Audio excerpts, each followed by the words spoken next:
I booked a $9,400 family trip to Japan for Dad's 60th, only to get a text. We gave your spot to Kevin's girlfriend. She's more fun.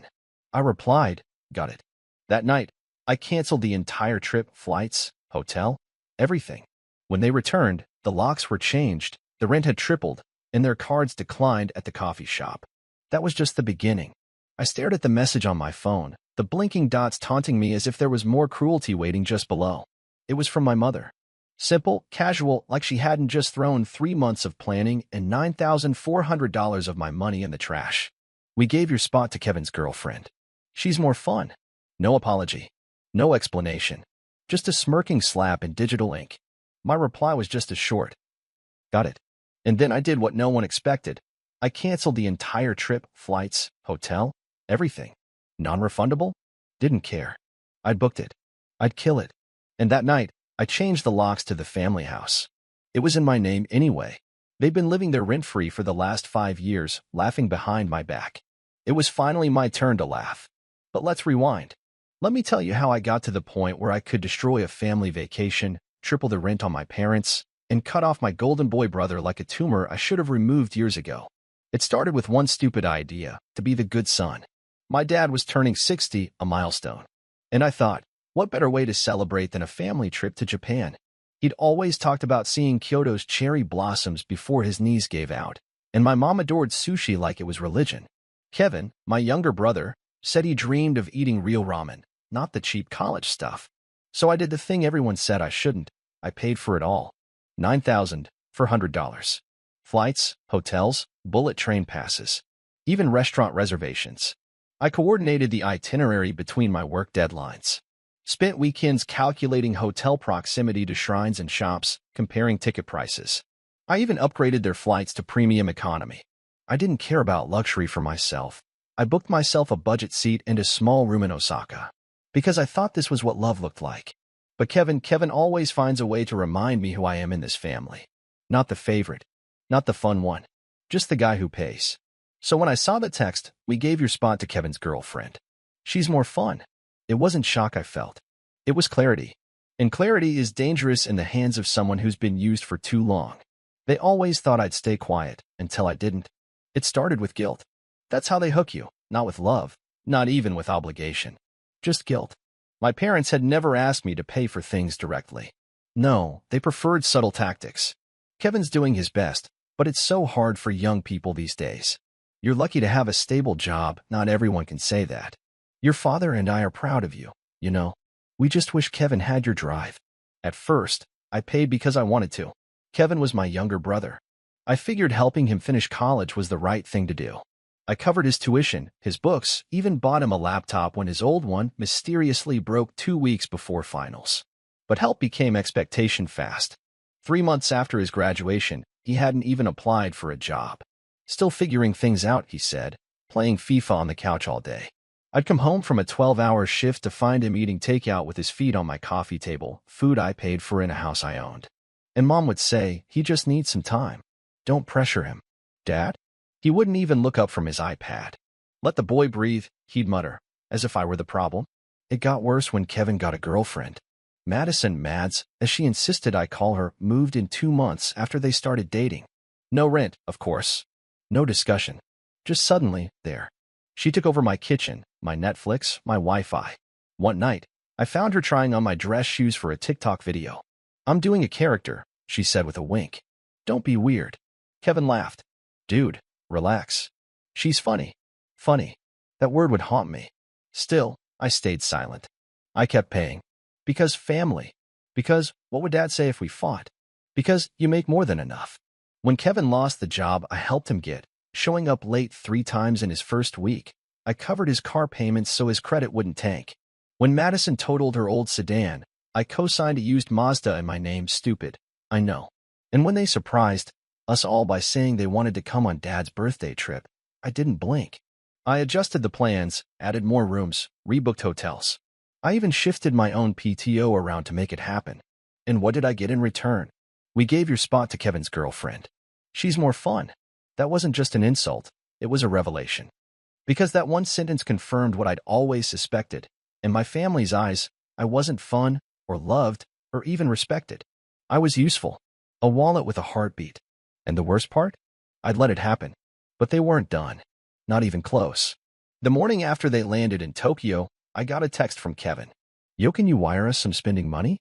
Matt's forgot her card and Dad says the exchange rates are trash. I didn't reply. An hour later, another one. Come on, man. Don't be salty. This is supposed to be about Dad, not you. I nearly threw my phone across the room. They'd stolen my spot. My vacation. My moment. And still, they wanted more. But I kept quiet. Let them enjoy it. Let them post their filtered reels of family love while I sat at home in a now empty house with a rage I could barely name. Until day 5 of their trip. That's when the call came from the hotel. Mr. Adams, we're contacting you because the credit card on file for the group reservation has been declined. And there's a discrepancy with the guests listed. A non-authorized person has been added to the suite. So that's how they pulled it off. They'd swapped me out for Madison without telling the hotel. Used my card to pay for her spot. Thought I'd never notice. That was the moment. Not the insult. Not the money. Not even being cut out of my father's 60th birthday trip. It was the assumption that I'd take it. That I'd always take it. So I logged into my bank account. Flagged the charges. Shut down the card. Then I called the hotel back. Remove all guests. The reservation is canceled. And please alert security if anyone tries to dispute it. They're not authorized. The manager paused. Sir, they're still in the room. I'm aware, I said. They can find their own way home. The day they came back and found out everything had changed. I was in the kitchen when I heard the car doors slam. Voices followed. Loud ones. Panicked. My mother's high-pitched whine. Kevin yelling. Madison's voice rising above them all, shrill and angry. I didn't rush. I stirred my coffee and waited. Then came the banging. Boom. Boom. Boom. Open the door. Kevin's voice. We know you're in there. I walked to the front entrance, coffee still in hand. Peeked through the peephole. There they were. All three. Red-faced. Disheveled. Luggage in a pile on the porch. Madison was barefoot for some reason. I unlocked the deadbolt. Opened the door just enough to meet their eyes. What happened to our keys? Kevin demanded. I sipped my coffee. Oh, you mean the ones I had rekeyed? They don't work anymore. Seriously, man, he snapped. Are you serious right now? I nodded, calm. Dead serious. Mom pushed past him. We just got off a 14-hour flight. We're exhausted, hungry. You're trespassing, I said. This is private property. You're joking, Madison cut in. Her voice was sharp and mocking. You're actually locking out your own family? I stared at her for a second too long. Then said flatly, you're not my family. Her jaw dropped. Kevin turned to me, eyes wide. Okay, wow. This is messed up. We were stranded in Osaka with no money, no hotel, no Wi-Fi. Do you have any idea what that was like? Must have been tough, I said. Imagine being stuck in a foreign country on someone else's dime. Oh wait, that's what you did. Kevin's face flushed red. You humiliated us. You canceled everything. We couldn't even get a cab to the airport. They froze the cards. They froze everything. Yeah, I said, folding my arms. That tends to happen when you commit credit card fraud. Mom gasped. Fraud? Oh, don't be dramatic. I held up my phone, screen glowing with a paused screenshot from the hotel manager's email. Unauthorized guest. Charges disputed. Kevin, did you or did you not add Madison to the suite using my name? He opened his mouth, closed it, looked at Madison. She shrugged. I stepped aside and let them see into the house, not that there was much left. The couch was gone. Dining table gone. All the furniture they used to lounge on like they owned the place? Donated. The walls were bare. I'd cleared out everything they touched. You emptied the house? Mom said, stepping forward. Correction, I said. My house. Kevin clenched his fists. We lived here. For years. Without paying rent, I added. Without contributing. Without respect. Mom's face contorted. We're your family. This is disgusting. You're punishing us for one mistake. I laughed once. One mistake? You stole my vacation. Used my credit. Threw me out of my own plans for my father's birthday because I wasn't fun enough. Do you even hear yourselves? You're being petty, Madison said, rolling her eyes. You're mad because we had a better time without you. That's when I stepped fully outside. Closed the door behind me. You think this is about Japan? I asked, voice quiet now. You think this is about one trip? No. This is about every moment I sacrificed for you, every dollar I gave. Every time I let you stay here, rent-free, while you laughed behind my back. We didn't, Mom started. You did, I cut in. All of you. And now I'm done. Kevin shook his head in disbelief. So what? We're homeless now? No, I said. You've got 2 weeks. Rent's tripled, utilities are on you, and the guest suite's locked. If you want to stay, you pay. He scoffed. You can't be serious. Madison folded her arms. You can't just evict us. Actually, I said, pulling a copy of the lease agreement from my coat pocket, I can. It's legal. It's done. And your credit cards? Declined this morning at the coffee shop. I got a notification. The silence hit like a bomb. I turned to walk back inside. Kevin lunged after me, grabbing my arm. Wait, please, he said. His voice cracked. You don't understand. I don't have anywhere to go. Madison, she thought this trip would make us closer with the family. She didn't mean to hurt you. Madison opened her mouth to argue, but stopped. Kevin was crying. I looked at him, really looked at him, and felt nothing. No pity. No rage. Just a clean, cold emptiness. You were my brother, I said. And you traded me for entertainment value. That's not a family. That's a reality show. Then I walked inside, locked the door, left them standing there in the wind. They came back to a new world, one without me. 3 days. That's how long it took after they came back for the real chaos to start. The first morning after their return, it was quiet. Too quiet. I expected yelling, guilt trips, maybe a barrage of messages in the family group chat. But nothing.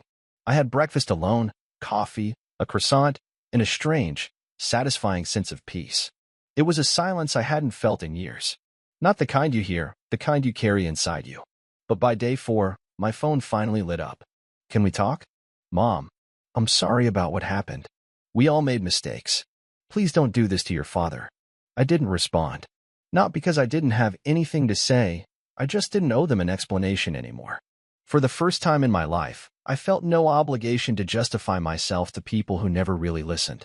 Then the real fallout began. The cards were blocked. Madison tried to buy coffee downtown, declined. Twice. I got the push notification and smiled. She posted a story. Some people are just vindictive, and deleted it 5 minutes later. The rent. A week after the new lease kicked in, triple the old rate, I got an email. Hi, we're struggling with the new rent. Could we discuss alternatives? No name. Just the family account. I ignored it. Jobs. Kevin, who'd spent years lounging in my house without a single proper job, suddenly started picking up part-time gigs. A friend at the gym told me Kevin was now folding towels at the front desk. I didn't feel pity. I moved into a small loft apartment downtown. Concrete floors, tall windows, minimalist everything. No family-style clutter, no borrowed shoes in the hallway, no half-eaten leftovers that weren't mine. I woke up at 7 o'clock, hit the gym, worked from home, took walks in the evening. And for the first time in years, every moment, every dollar, every breath belonged to me. No texts asking to pitch in for groceries. No guilt trips about, just a little help till payday. No calls from Mom saying, it's your brother. How can you say no? Just quiet. In week 2, Kevin finally texted. I know I messed up. I really do. Mads left. She said she didn't sign up for this. I get it now. You were right. I stared at it for a long time. This was the same Kevin who laughed at my plans. Said I was too serious. That I didn't know how to have fun. Now he was alone. Left by the fun girlfriend. Forced to face the mess without his human credit card. I didn't reply. Then, the rail bomb dropped. A letter from a lawyer. Your parents are claiming partial ownership of the house, my attorney explained, based on alleged financial contributions over the years. We've requested proof. So far, they've sent nothing. I laughed. Not because it was funny, but because it was so absurd it didn't deserve anything more. They always believed that if I owned something, they had rights to it. I remembered my mother's line. This is a family home, sweetheart. What's yours is ours. But now, ours meant nothing. Mom sent another message. We didn't raise you to be like this. What would Dad think? This time, I replied. You raised me to serve you. That ends now. What shocked me most wasn't their anger. It was how fast they fell apart without me. Kevin was working 10-hour shifts, scrambling to cover bills. Mom started calling old friends, the same ones she used to mock for having ungrateful children. Dad? Silent. As always. He'd been quiet for every fight, every insult, every betrayal. His loyalty was to neutrality. And now? Now they were finally living in the world they built, one where I didn't exist to fix everything. And me? I sat on a new couch, in a new apartment, drinking coffee no one criticized, surrounded by nothing I didn't choose. For the first time in my life, I wasn't being used. For the first time, I wasn't obligated to show up for people who never showed up for me. And for the first time, I wasn't angry. I was free. I was never the problem. I was the solution they abused. Sometimes silence is louder than screaming. 3 months have passed since I pulled the plug. No more free rent. No more brotherly favors. No more pretending that family means love instead of leverage. I thought I'd feel guilt. Or grief. Maybe loneliness. But no. I feel something stronger. Peace. I wake up now without dread. Without waiting for the next request, the next manipulation disguised as a favor. I don't flinch when my phone buzzes. I don't brace myself for guilt trips masked as check-ins. I feel like I've stepped out of a fog, and I can finally breathe. A week ago, I found an old box while unpacking at the new place. Inside were photos, birthday cards, and a folder labeled family stuff. I opened it. Old airline tickets. Receipts from family vacations I'd paid for. Hotel confirmations under my name. It hit me like a brick. Every family memory was built on my credit card. They said I was cold, but I was the only one who kept the lights on. I flipped through a few photos. In every one, I was smiling, giving, gifting, driving, paying. And the others? Relaxed, carefree, like passengers in a car they didn't have to steer. I used to think that made me strong. Now I see, that made me invisible. What they loved wasn't me. It was my usefulness. And when I stopped being useful, they stopped being loving. Kevin hasn't messaged me since Madison left. I heard from a mutual acquaintance that he moved into a basement apartment and started delivering food. And for once, I didn't feel superior. I felt nothing.